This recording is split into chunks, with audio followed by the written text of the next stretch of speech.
Hi, everyone. I hope you had as good of a day as the stock market did on Monday because the Russell 2000 had a great session.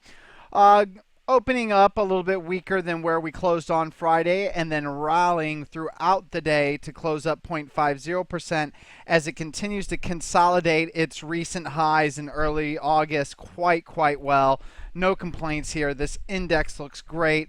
The Nasdaq also was up 0.27% today, continues to consolidate its gains well. Volume was well below average today, as is to be expected in the month of August as Wall Street goes on vacation. The New York Stock Exchange only down 0.14%, but as you can see, volume much lower than the session before and below average. S&P 500 also, and the Dow Jones Industrial Average also pulling back on lower volume. Overall, we are still consolidating these gains extremely well. And on top of that, the market is very bullish underneath. There were so many stocks I could have easily have gone long if I'm running 100 million to $1 billion. I'm going long blocks off this signal. These are stocks I'm not taking that I'm showing you tonight that you can take if you want. Simple buy stops to new highs. It's that simple. Yahoo. You want to know where you go long Yahoo right here? You take this little tool, you draw a straight line right across those area right there. Buy stop right there. It's that simple. So if you like Yahoo, buy stop there. Boom. Blocks already broke out. Boom. There you go. Apple, pocket pivot point buy signal today. You go long here at the end of the day. Boom. There's a signal. CREE, another breakout to new high. Pocket pivot point buy signal. If you're not afraid that it's still so far extended from the 200-day moving average, boom. There's a buy signal there. Even though it's thin, MGPI, MGP ingredients, look at all the heavy accumulation since February. I mean, just huge accumulation. And look at it recently with all the pocket pivot point buy signals. You got to move right off the 50 and 10-day moving average. Boom, you go long here, low a day, cut loss. That's where you know to get out if you're wrong. WWAV, breakout, pocket pivot point buy signal on below average volume, so I won't be going. ABBV, if you really like this one, I kind of wish you had more oomph behind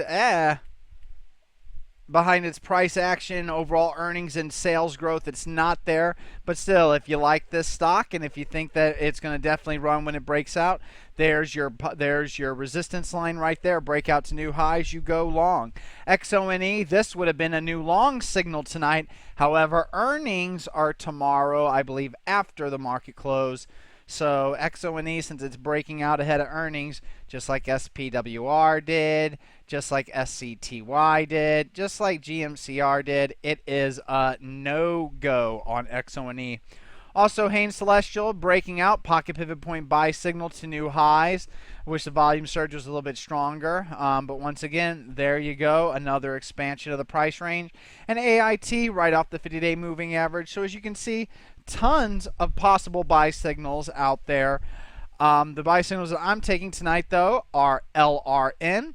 2% in the risk account, 2% in the non-risk account. I think earnings are on the 21st of next week. So that gives us plenty of time to know if we're right or wrong on this. Obviously, if it closes below 30.90, I am out. Goodbye. No rating around. 2% and 2% in that one. And then also DDD, 3D systems, with XONE breaking out, SSYS breaking out at the pivot point area, which is embarrassing because I should have easily have had a buy stop on this one. Whatever. That is a horrible trend line just drawn there. Should have had the buy stop on this one ready to go with the close above this level. Bottom line, I did not. Not really regretting it, but now I am regretting it after today's session. So, whoops on SSYS. You got that breakout, XONE. And DDD, obviously, we added on the breakout ahead of earnings. Once again, a breakout before earnings. What does my dumbass do and take it long?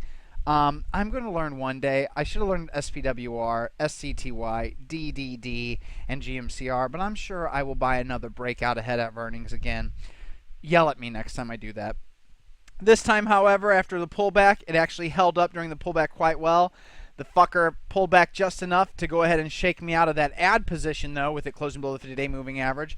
However, nice support right at the line, and now a subsequent breakout move above it. Appears that DDD is ready to go again with SSYS and XONE supporting that, and then another IPO stock that I like, Zoom Corporation, building a base. I am all for adding to my DDD position again, 2% in both the risk and non-risk account. Also, more of a speculative long, AUDC. Look at this Zoom 2 chart. Look at the huge accumulation of this stock off the September lows during the uptrend. Then they had the March to April pullback on low volume, started to move up again on May on huge volume. Now a breakout in extremely strong volume with BOP going to max green BOP with relative strength hitting a new high. A bit extended from the breakout level. So if you add 10 cents to the 515, that gives you 525. That's where I'm going to have my limit set, right around the 525 area. However, I am going to also have a market order. So 2% in the non-risk account, 2% in the risk account, 1% market order, 1% limit order. And then also GSIT is a new long.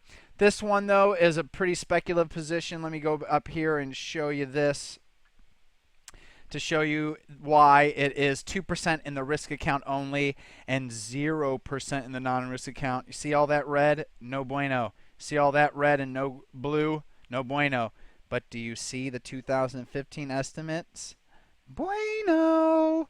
However, the numbers overall here, as you're looking with where the arrow's at, no good. Numbers here, no good. Numbers here, no good.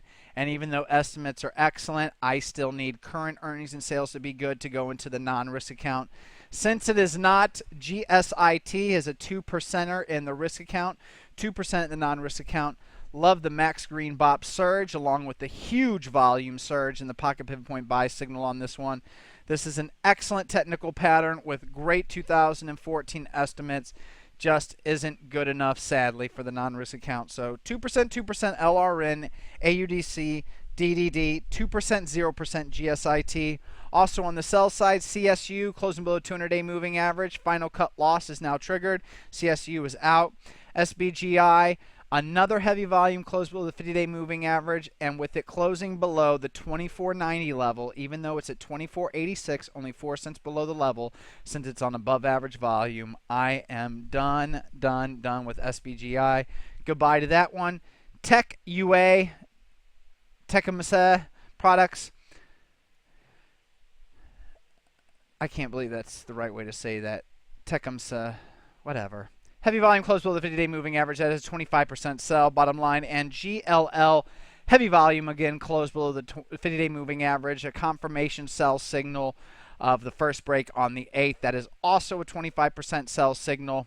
However, I want to see how it reacts here before it becomes a 50% or more full sell signal. I would like to see, really have this level be the final cut loss area.